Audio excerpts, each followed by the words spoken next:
Hello, my name is Russell Myers. Welcome to Issues Unite.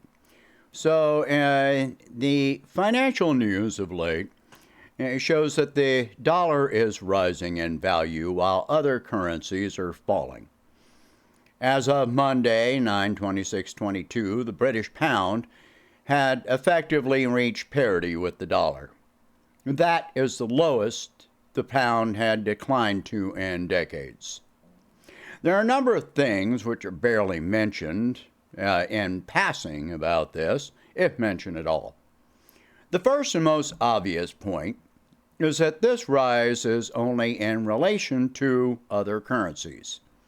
Meanwhile, other currencies are declining in value for specific reasons, like reduced production, which is happening for very specific reasons. Most notably, across Europe, production has declined as a result of U.S.-led sanctions on Russia, which has led to record high energy and fuel prices, which has made production too expensive to be competitive. The Chinese yuan remains suppressed due to lower than expected growth because of ongoing pandemic restrictions. None of that means China is not producing or exporting, just that they are doing so at a lower than expected rate. China's GDP has seen 1/4 of GDP decline, which is expected to slowly reverse in the third quarter of this year. Meanwhile, the U.S. has had 2 consecutive quarters of GDP decline with no sign of reversing. Kind of an interesting thing that the dollar is rising in value, oil and gas exports are at record level. We are told that we are officially at full employment, yet we have high inflation, reduced general production, real estate sales have declined drastically, new home construction has basically halted, and retail sales are dropping more by the day. Most Americans have been led to believe that the dollar increasing in value is a good thing, because then they can buy more goods imported from other countries at lower prices. Except it doesn't really work that way. The first clue should be when you look at retail prices at your local store. None of those prices have come down, nor will they anytime soon. Then, for this to have any validity, would imply that other countries are producing goods, which are imported into the U.S. If other countries are not producing due to high expenses, then you won't be buying those goods at low prices. You may not be buying those goods at all if other countries don't produce enough to export. Another reason for the rising comparative dollar value is the increasing interest rate. But I'll get back to that. While many countries are increasing interest rates at this time, the dollar is considered the world reserve currency, being used as the de facto currency in international trade. Traditionally, if a country wishes to conduct trade to buy goods or services from another country, then that purchasing country has to purchase dollars with which to conduct that purchase. This has arguably worked out, as it has offered a common agreed-upon metric to measure the value of trade, an economic yardstick, so to speak.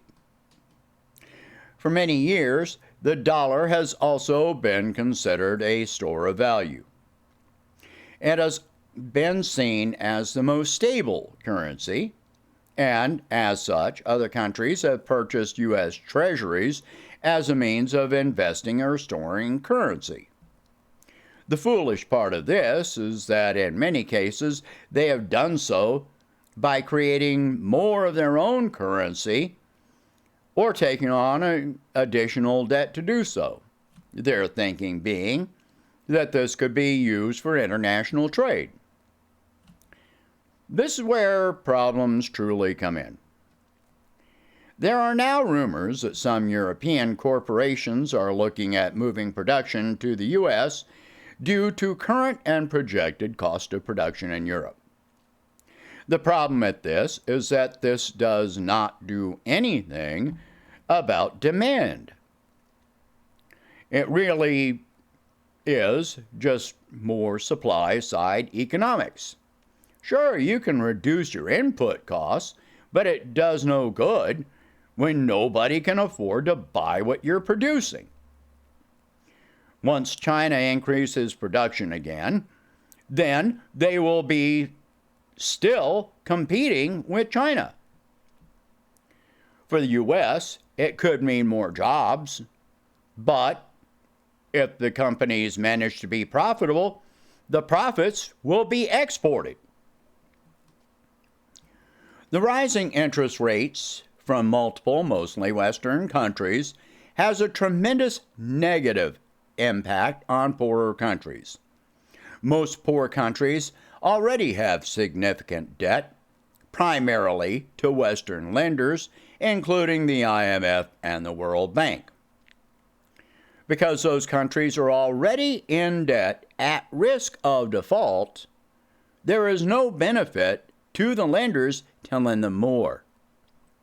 Wait for them to fall, then swoop in and seize their assets.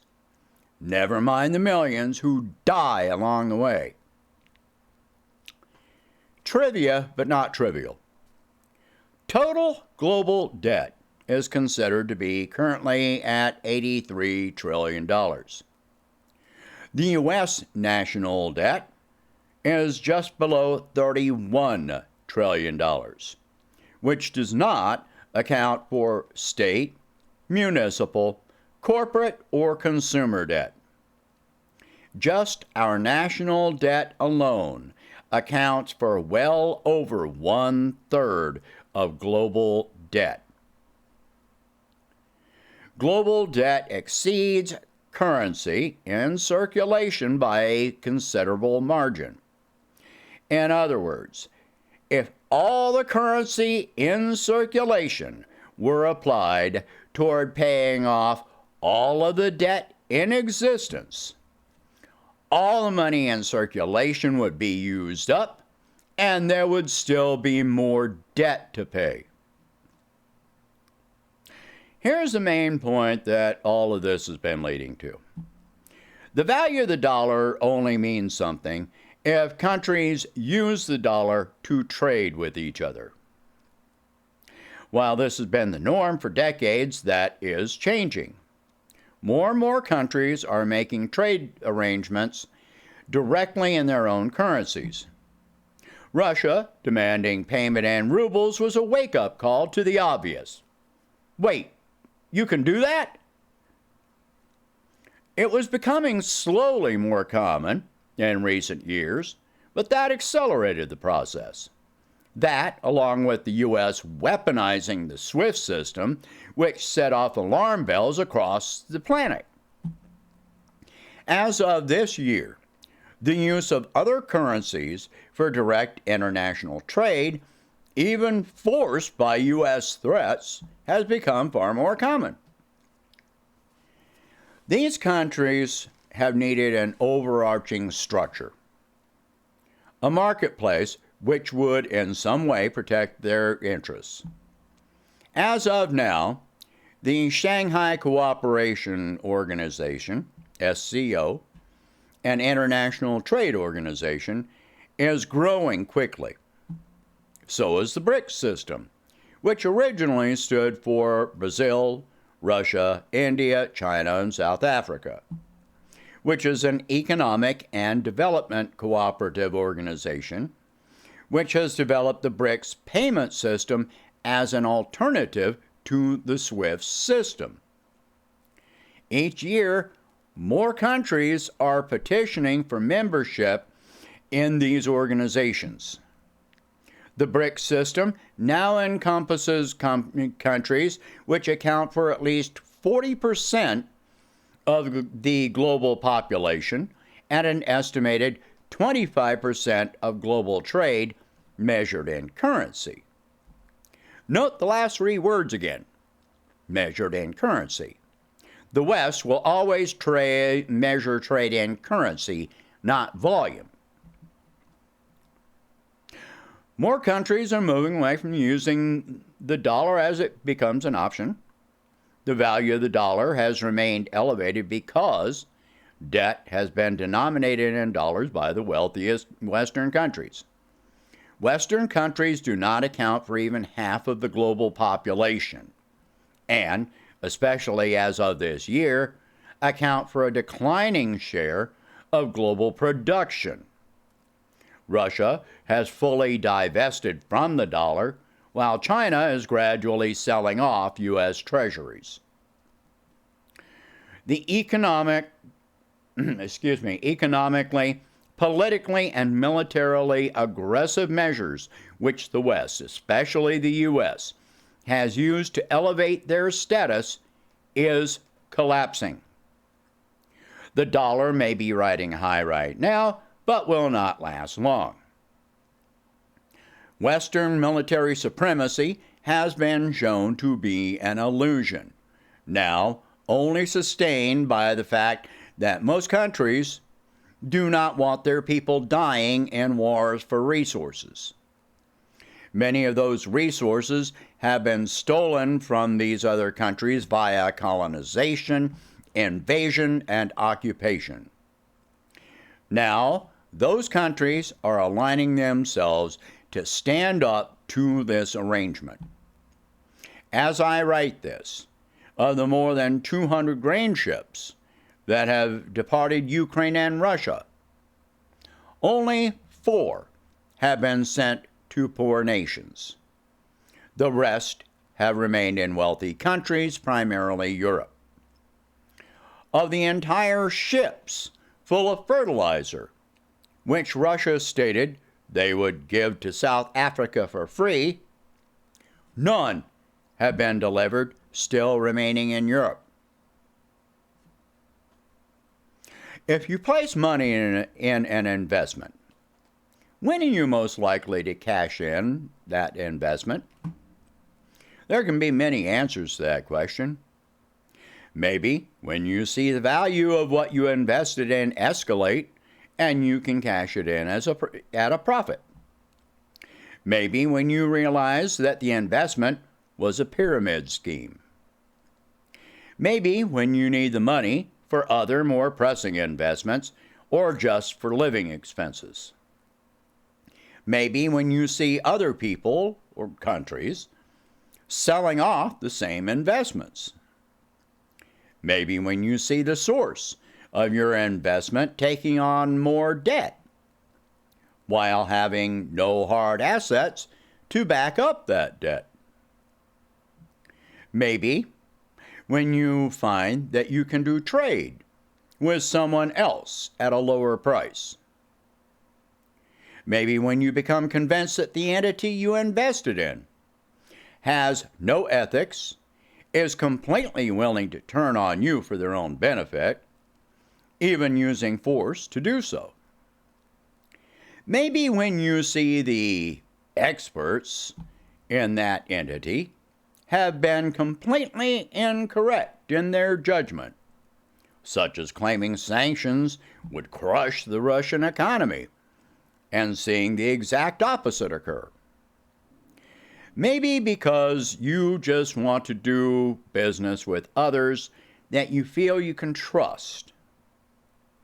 Maybe any combination of any or all of the above. No matter what combination of anything above you may choose, the indications all lead the same direction. That the dollar is elevated against other currencies at this time and will be portrayed by our politicians and our media as a positive thing. I am not seeing it that way. I expect a massive boomerang effect to occur in the very near future.